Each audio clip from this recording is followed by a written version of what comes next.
Assalamualaikum warahmatullahi wabarakatuh. Perkenalkan, saya Rizka Amalia dengan NIM 128.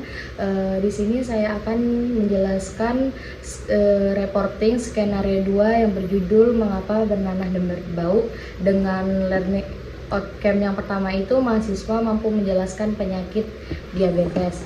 Nah, diabetes adalah penyakit metabolik yang terjadi ketika terdapat kadar gula yang tinggi dalam tubuh, namun tidak dapat dipergunakan secara maksimal oleh tubuh. Diabetes adalah kondisi yang termasuk ke dalam kategori penyakit kronis yang berbahaya, terutama jika terjadi komplikasi penyebab diabetes yang mengakibatkan tubuh gagal membakar gula yang ada di dalam tubuh secara maksimal, yang diantaranya adalah kurangnya aktivitas fisik, asupan gula yang terlalu tinggi, terganggunya respon tubuh terhadap insulin, berkurangnya produksi insulin oleh pankreas, kinerja insulin terhambat akibat adanya hormon lain. Insulin sendiri merupakan hormon yang dihasilkan tubuh untuk membantu memaksimalkan penyerapan glukosa atau gula ke dalam sel-sel tubuh untuk kemudian diolah menjadi sumber energi, dan kelebihannya akan disimpan sebagai cadangan energi.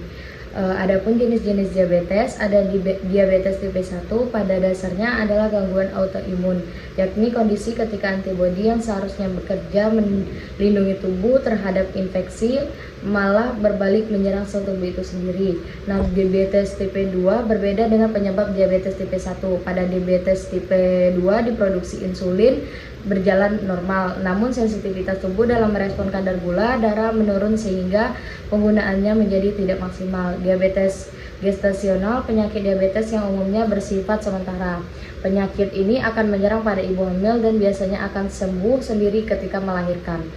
Gejala diabetes yang merasa lelah padahal tidak melakukan aktivitas, sering merasa haus padahal sudah minum cukup air, berat badan turun tanpa sebab, sering diserang rasa lapar yang ekstrim, luka lama sulit sembuh, pandangan kabur, sering buang air kecil, sering mengalami infeksi termasuk pada kulit, gusi, dan organ intim. Nah, yang LO kedua itu mahasiswa mampu memahami teknik pengambilan sampel nanah pasien diabetes. Teknik pengambilan dan pengolahan sampel nanah umumnya meliputi langkah-langkah berikut. Yang pertama, siapkan alat dan bahan. Pastikan alat yang akan digunakan steril dan siap untuk digunakan. Bahan yang dibutuhkan antara lain antiseptik untuk membersihkan area pengambilan sampel, media transport untuk mengirimkan sampel, dan label untuk mengidentifikasi sampel. Persiapkan area pengambilan sampel, bersihkan area dengan antiseptik. Misalnya jika sampel diambil dari kulit, bersihkan kulit dengan alkohol atau betadine. Ambil sampel nanah dengan cara menusuk atau menggosokkan alat pengambilan sampel ke daerah yang terinfeksi atau nanah. Pastikan untuk tidak menyentuh area terdekat untuk menghindari kontaminasi. Penempatan sampel pada media transport. Setelah sampel diambil, segera tempatkan pada media transport steril dan rapatkan dengan rapat. Pastikan media transport dilabel dengan jelas. Untuk identifikasi sampel pengiriman sampel di laboratorium, sampel nanah akan diolah sesuai dengan jenis uji yang dilakukan. Beberapa teknik yang umum dilakukan adalah bakteri kultur, pewarnaan gram, dan uji sensitivitas antibiotik.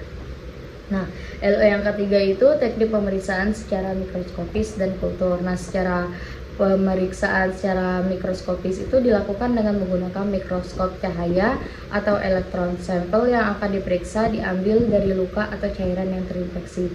Sampel bakteri tersebut kemudian diberi pewarnaan gram sehingga dapat dilihat dengan lebih jelas di bawah mikroskop. Setelah itu, ciri-ciri morfologi Staphylococcus aureus seperti ukuran, bentuk, dan penataan selnya dapat diamati. Terus pada pemeriksaan kultur itu dilakukan dengan mengambil sampel dari luka atau cairan yang sembuh dan menumbuhkannya pada media yang sesuai. Media yang paling umum digunakan untuk kultur Staphylococcus aureus adalah agar darah, agar nutrisi, atau agar saburaud.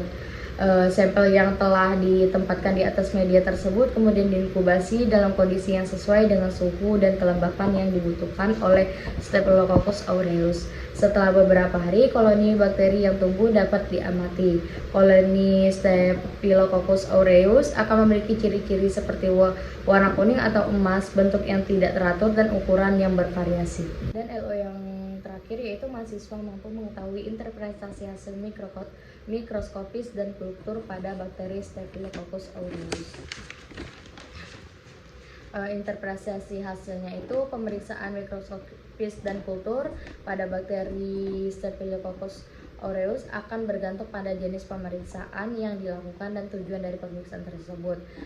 Berikut ini beberapa contoh interpretasi hasil pemeriksaan mikroskopis dan kultur pada bakteri Staphylococcus aureus. Itu pada pemeriksaan mikroskopisnya tuh, jika hasil pemeriksaan mikroskopis menunjukkan adanya Coccus gram positif yang teratur atau tidak teratur dengan kelompok yang tidak teratur, maka kemungkinan besar sampel tersebut mengandung bakteri Staphylococcus aureus. Nah, pada pemeriksaan kultur, jika hasil pemeriksaan kultur menunjukkan adanya koloni bakteri berwarna kuning atau emas memiliki bentuk yang tidak teratur dan berukuran 1-2 mm pada media yang sesuai, maka kemungkinan besar sampel tersebut mengandung Staphylococcus aureus.